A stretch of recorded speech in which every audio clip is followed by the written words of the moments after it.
Welcome to Coffee Talk with Liquidshano 1973, an inspirational podcast about the ups and downs of life and everything in between. Here's your host, Shane Lakita. Hey, welcome back. Welcome back, everybody, to another episode of Coffee Talk with Liquidshano 1973. Man, we are up in the 200 numbers of episodes, and it's unbelievable to me. It blows my mind. It freaks me out. It makes me nervous, but it also humbles me. All kinds of different emotions when I look at the amount of episodes that we've done and that I've been able to go through with each and every one of you throughout this whole entire journey over this 2-year evolution of the podcast. And so at the end of the day, as I always try to open with each one of my podcasts, I'm appreciative, and I thank each and every one of you for the support that you give me, for the way that you are there to be able to lift me up when I need it. For those that invest in the show, Kathy just recently, we got Patricia, some other folks that have just become patrons of the show. Just really incredible, the amount of support that I've received from this podcast in general, and the amount of people that are looking to be able to be better and achieve things in their lives that they never really thought that they could have before. So again, I'm just 100% appreciative of each and every one of you, all the people that have invested in this show in general. So whether it's friends that have helped lift me up and support me and really kind of bring me to the right place, or whether it's patrons or listeners or social media influencers or anybody like that have actually sat back and said, you know what, this guy has some really good content. He has really good stuff. I'm going to share your stuff or whatever. I'm just humbled and amazed by the amount of people that are in my corner in this journey. So I want to share a story with you guys, okay? Because this podcast, not really even knowing how long this one's going to be. Usually I try to keep them right around 25 minutes to 30-minute time frame, just because that's the attention span that I have as a listener. A lot of times I can't usually go for the hour-long or 2-hour-long podcasts that people have that are out there. I have before, but it's really tough for me. So I want to share with you a story that I was talking with somebody with this afternoon about something. So what they had shared was they opened themselves back up, and they had talked about how they were vulnerable. And they had talked about how they had put their resume in for jobs because they weren't feeling fulfilled with the job that they currently have. And they were taking a risk, right? They had had this job for the last 7 or 8 years. It was comfortable, it paid well, but they were like literally not feeling valued or not feeling appreciated or not feeling like there was a lot of levels of advancement, or they were going home devastated or not happy with their job and some other descriptors that they were bringing to the table with the job that they currently have. And they talked about how they had to make a decision for themselves. And they had to say, do I put myself out there and try to be able to apply for other jobs similar to the one that I currently have, but one that I might feel less stress or less pressure or those kind of things, or have more room for advancement? And so they were at this crossroad moment. We talk about it in the podcast a lot here, right? We talk about getting to a point where you're at a T in the road, making a decision of a life-changing decision, or making another decision to be able to pivot and be able to adjust a little bit and be able to move things forward, or however it goes, right? We talk about that a lot in this podcast because we know at the end of the day, you are worth more than what you give yourself credit for. And that's what the content of what this podcast is going to be about. Okay, we'll get into that in just a second. So let me finish my story time here. So she put herself out there. She was sitting down. She was like, what do I do? Hemming and hawing for weeks. It really started to affect the way that she ate, the way that she was healthy, her workout regimen, all this different stuff that she was going through from top to bottom. It really started to affect her. And the role that she was in, the things that she was trying to do, it started to affect her family life. It started to affect all these different aspects of her life was affected by the fact that she was going to a job that she wasn't necessarily happy with, yet she knew she needed it to pay the bills and wasn't really sure she was ever going to be able to kind of get out there and make similar money or same security or those kind of things that she currently had with the current position that she was in.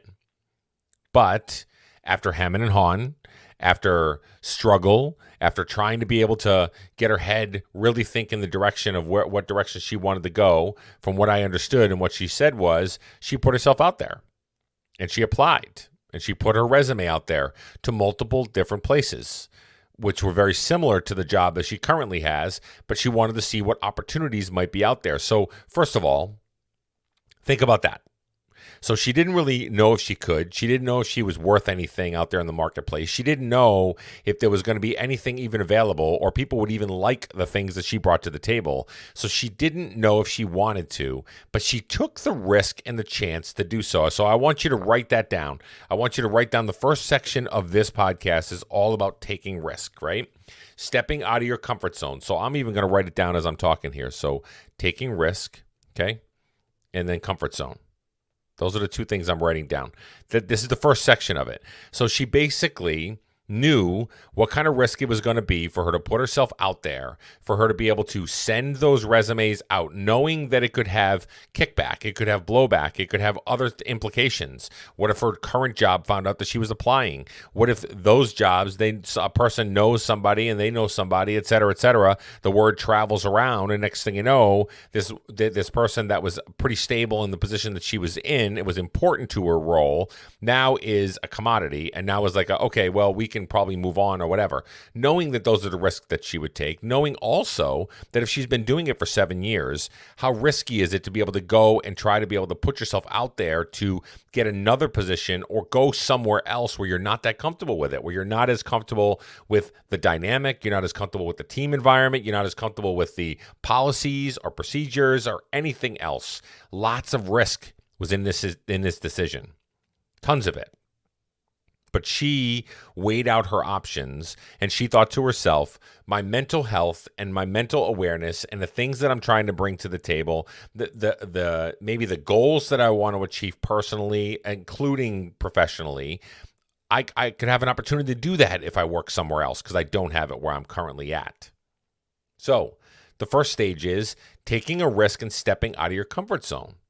That's a really big step. That's probably the biggest step that we all face in all of our journeys, all the things that we're trying to be able to do, all the things that we're trying to be able to accomplish, whether it's getting uncomfortable, stepping outside the comfort zone, going and doing something new, achieving a new goal, going for, running marathons, weightlifting goals, trying to be able to become an artist or a painter and never having an artistic bone in your body or whatever it is. The first step is to take the risk and step out of your comfort zone to go and make that happen because it matters to you. And in her case, this mattered to her.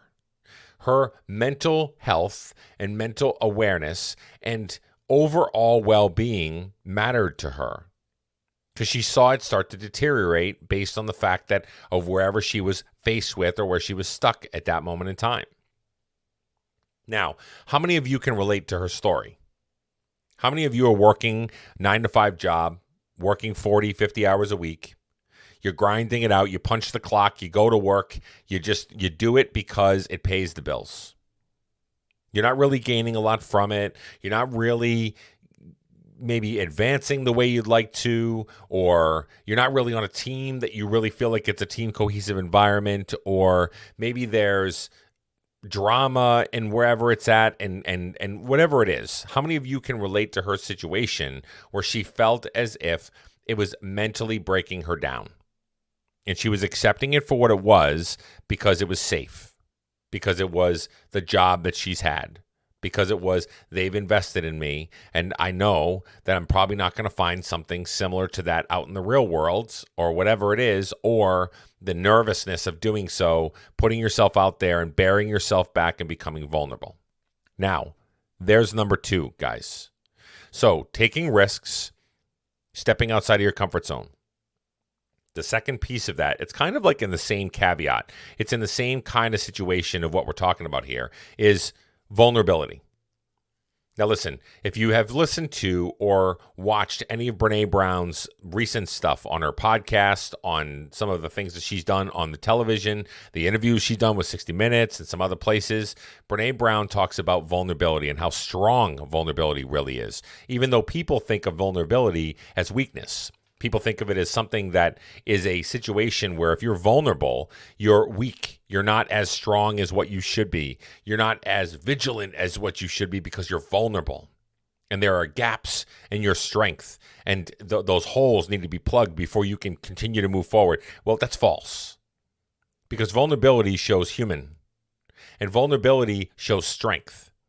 Because when you're vulnerable, you're willing to do what it takes to be able to get uncomfortable and get to a place where you know what your weaknesses may be, but you're bearing yourself back to, one, better yourself, and two, grow and become stronger and keep moving forward and learn from your mistakes and learn from the things that you're doing.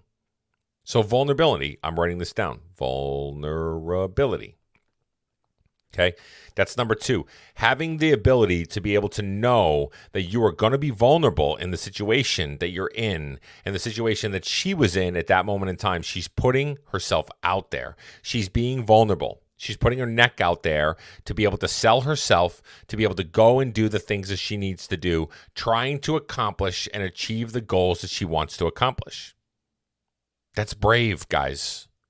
That's brave, because I know if you're in a job that you are not happy with, you're in a relationship that you're not happy with, whatever the situation that's going on in your life at that moment in time, taking the risk and stepping out of your comfort zone is the first step. Vulnerability is the next one. This is the hard one.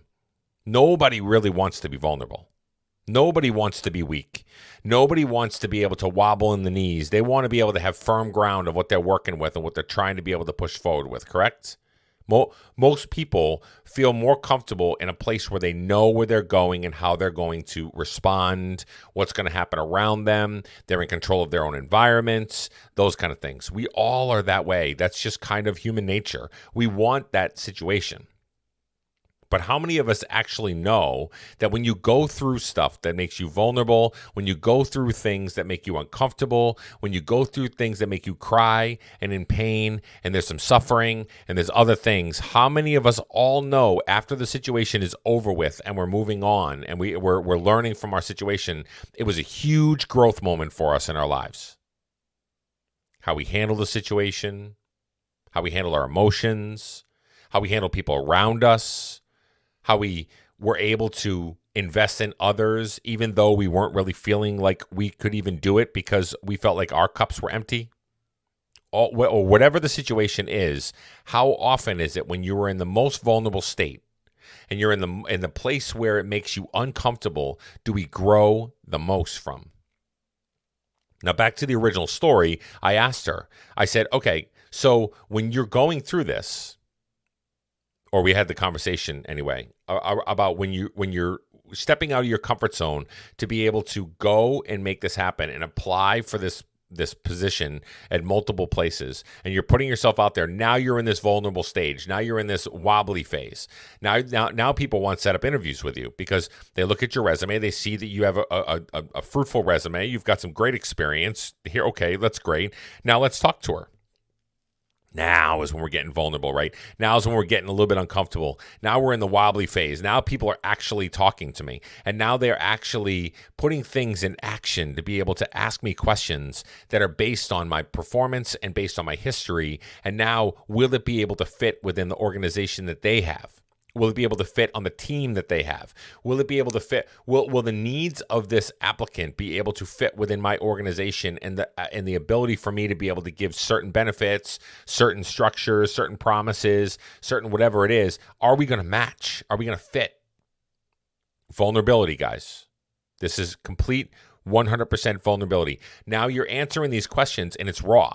You're going based on the experience that you have. Anybody that's been through an interview, you can talk about all your experience. But when they start getting into behavioral type questions, like how did you feel and where were you at, and tell me more about the situation, what you thought and what was the thought process of coming to that solution, or where were you? Behavioral type of interviews are really difficult, aren't they? Because now they're asking you, we want to know what you're thinking. Now we're talking some vulnerability.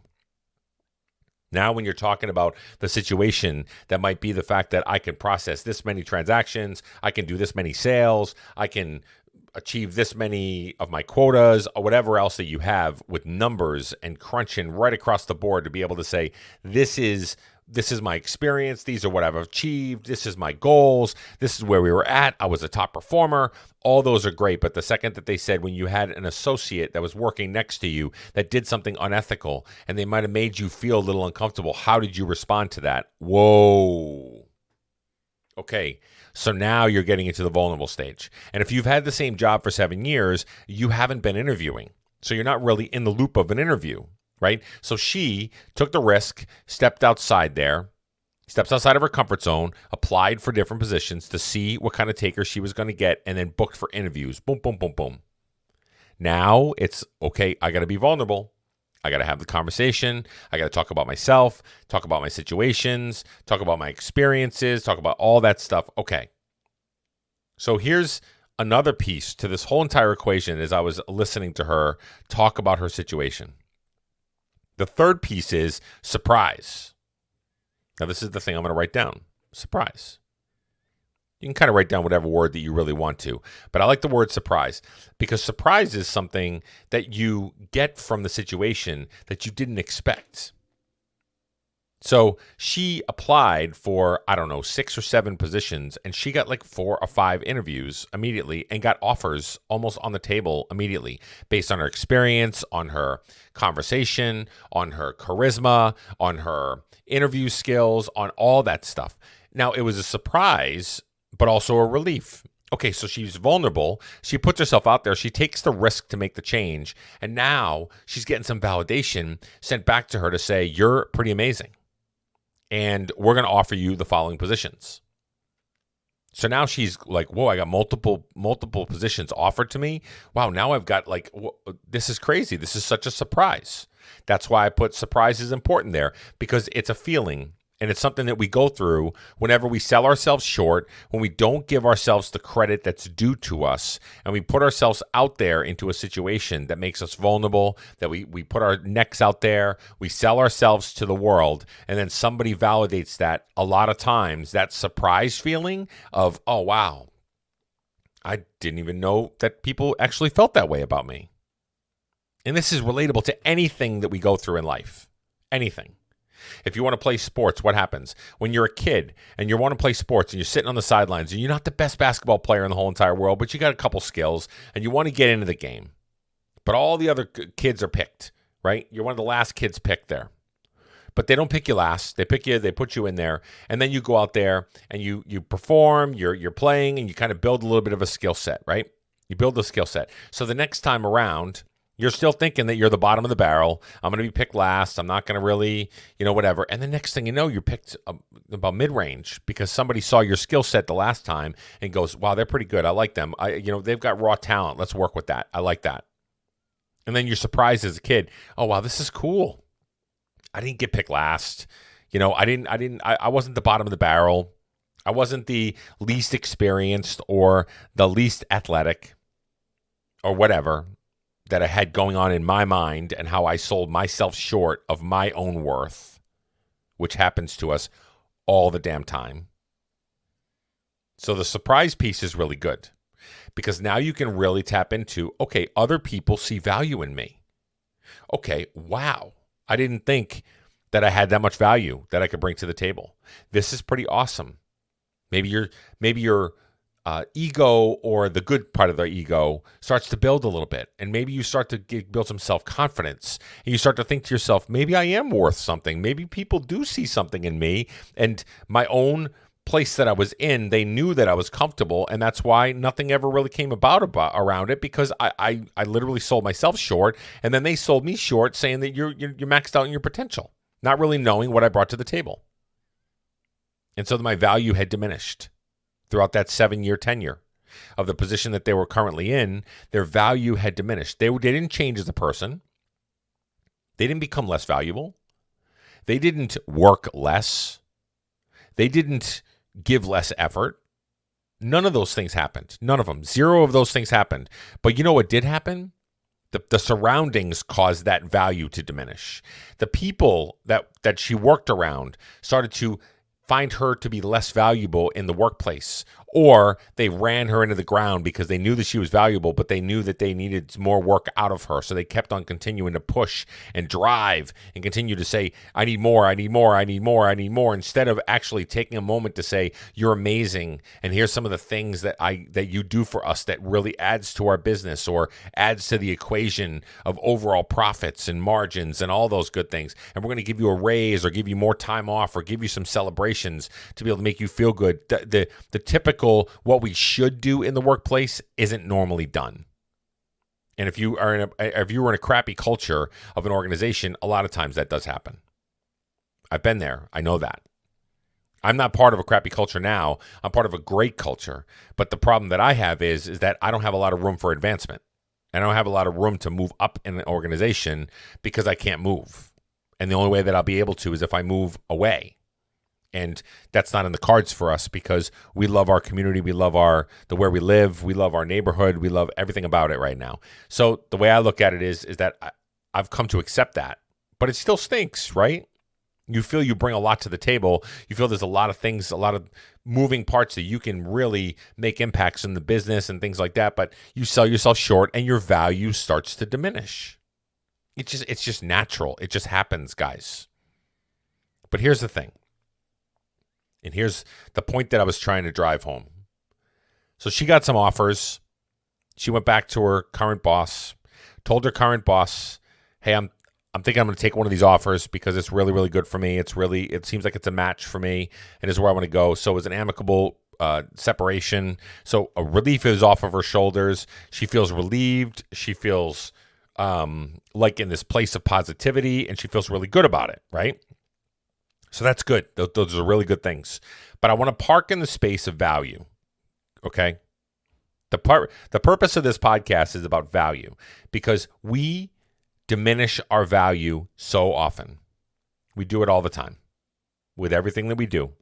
We sell ourselves short. We don't think we can accomplish the goals that we've always tried to set out to.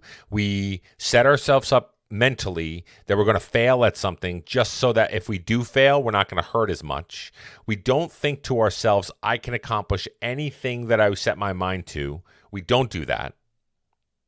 And then when people do say that, like I do on like a coffee talk or I'll do on like a social media post or whatever and say, you can do whatever you set your mind to. I have multiple people that say to me, okay, thanks, Kumbaya. Thanks so much, unicorns and rainbows. Yeah, that's great. That's not real life.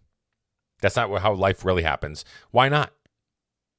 Why can't that be how life really happens? Why can't you look at something and say to yourself, I'm worth it. I'm valuable. I'm amazing, and I can accomplish whatever I want to accomplish. Whatever I set my mind to, I can do. Why can't we live in that space? What's the reason that we belittle ourselves, diminish our value, bring our worth down every single time that we are negative about ourselves or that we are doubtful of the things that we can accomplish? What's the reason for that? It should not be that way.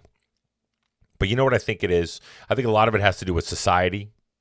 I think a lot of it has to do with the way that human behavior has kind of patterned itself to be in the fact of only the really, truly blessed and successful people will truly be successful. We're all just middle of the roaders, middle class and lower class individuals that are just trying to grind it out to be able to get through life, to be able to just put a hard day's work in and just go do what we have to do. But no, damn it, you can do whatever you set your mind to. Now, is it easy? No, not at all. As a matter of fact, it's one of the hardest things to do in life. To not only put yourself out there, become vulnerable, set yourself up for success, and try to take chances for you to be able to move forward and be amazing and go for your goals that you normally wouldn't have gone for before, but really step outside of your comfort zone to do so. That takes work. It takes effort. It takes time. You need resources. You need people to back you up. You need people to lift you up and encourage you. You need all these different things for you to be able to do that moving forward, because otherwise you're out there on an island. Now, some people can do it that way, and I get that. I can't. I need people in my corner. I got to have some support, not just from my wife and not just from my family, but people around me, people that are experienced, people that know what's going on. that can help me, that lift me up and support me and be able to push me forward and get me in the right frame of mind for me to be able to continue to be amazing and know that I can accomplish all the things that I set my mind to. Okay? So value, guys, value. Remember, you are valuable in whatever it is that you're doing. Are you a store clerk? Are you bagging groceries? Are you doing whatever? You're valuable. You're valuable to the operation. You're not a cog in the wheel. You are a catalyst to the wheel. You are somebody that keeps the engine moving, right? Are you a dental hygienist? Great. You're awesome at what you do. You focus on that. You invest in your customers and the people that are coming in the door. You are a personable individual. You keep the business running. You're doing everything you can to be able to move it forward. Whatever other jobs you can think of. You can think of McDonald's fry guy or girl. You're pulling the fries out to put them in. Guess what? People love those French fries. So if you are making those French fries to par and where they're supposed to be, guess what you're doing? You're making people happy. You're good at what you do. You're valuable. Don't just think to yourself because you're working a 9-to-5 minimum wage job pushing fries at McDonald's that you're less than, because you're not. This conversation really got me thinking about a value that we give to ourselves, our worth, how we sell ourselves short based on whatever the environment is that's going on around us. And we're all worthy of greatness. All of us. Every one of us are worthy of doing something special. We just don't go and do it. We settle for mediocrity. We settle for middle of the road because we're too afraid to put ourselves out there to achieve those great things that those that do put themselves out there actually achieve, because they got through that whole piece of vulnerability and taking risks and the comfort zones that they've been living in. Most of your top athletes aren't just gifted guys. They're not just people that can just throw a basketball through the hoop. They practice. They grind. Every day. Michael Jordan used to practice so much all the time, hours upon hours upon hours a day, because he knew at any given moment he would have to be great. And he performed in that great space multiple times, right? Many times we saw Michael Jordan hit the winning shot, Michael Jordan win the MVPs, Michael Jordan holding up the rings, holding up the trophies with the Chicago Bulls and just working. His work ethic was top-notch. Nobody could compare. Nobody. But you wouldn't think that with a guy that was as gifted as Michael Jordan, right? Check out his story sometime. See what his history was. See what his high school teacher or high school coach said to him back in the day when he tried to apply for basketball and join the high school team. Check out his story and see what he's been through and how much work and dedication it took for him to get there. So it's not easy to achieve greatness. But if you never try, and you never lift your value up to the place where it needs to be for you to be able to feel like I can accomplish it, you're never going to do it, guys. You're just going to sit in the middle of the road and be happy home medium and just do what you got to do. And you're going to go through life. You're just going to keep on moving it forward. And the other thing, it's never too late to do this. It's never too late to take risks. It's never too late to be vulnerable. It's never too late to actually be surprised with the actual value that you have. And it's never too late to actually celebrate in your worth. We should all be doing this. Every one of us should at least take inventory. Write down those things. How valuable am I at whatever I'm doing, whether it's your occupation, whether it's as a parent, whether it's as a caretaker, whatever it is that you're doing, how valuable am I? What are the good qualities that I bring to the table? How much am I actually building my resume of my life? Not a resume of just an occupation, but your resume of your life. Don't sell yourself short for the positives that you bring to the table.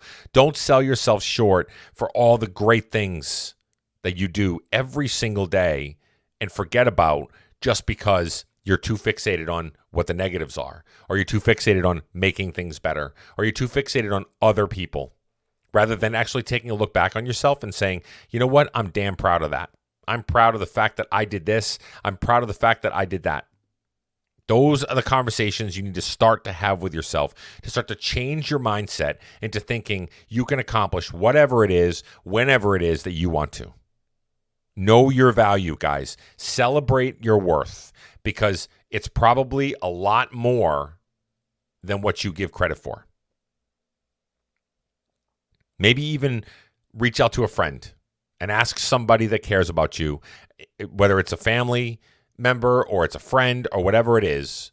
Talk about your worth to them. Ask them the question, what is it that I do that you like the most?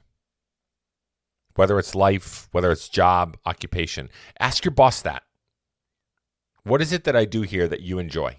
Why can't we flip the script on that one, right? During evaluations or things like that. Instead of having them fill into, oh, you hit your performance in this area and that area and this, and you did really well with this, and okay, great job. How about asking them, what kind of value do I bring to the table to this organization? See if they can answer. And if they can, then that's a good job, right? If they know how valuable you are, they're going to treat you like a valuable asset. If they don't, it's time to move on. It's time to move on, Alice. We got to go, right? So let's just, I'm gonna summarize everything here, guys. 30 minutes. What did I say? I said it was going to be probably a little lengthy. First of all, don't be afraid to take risks. Step out of your comfort zone to achieve great things. 2, become vulnerable. Take inventory of what your value is. Take a look at yourself and understand that you're more valuable than what you give credit for. Put yourself out there. Be vulnerable. Put yourself in a position where you can sell yourself to others to be able to say, hey, you know what? I am worthy of other things. And then live in that moment of surprise when you hear some positive feedback from somebody to say, you are amazing. And be surprised, but live in that surprise. Live in that moment to be able to celebrate in the fact that you are better than what you give yourself credit for. And lastly, achieve the goals you're shooting for. You can do it. We all can do this if we just put one foot in front of the other and have the right attitude at the right time. So I'm hoping that this resonates with you guys, because I felt like it really resonated with me when I was having a conversation with her. And I'm not going to give names, but congratulations to her for getting a position and putting herself out there, for making that happen and really taking a risk in a situation where it's difficult to do so, okay? So I'm hoping that you guys do the same, and I'm hoping that you have a great rest of your day. We'll talk soon.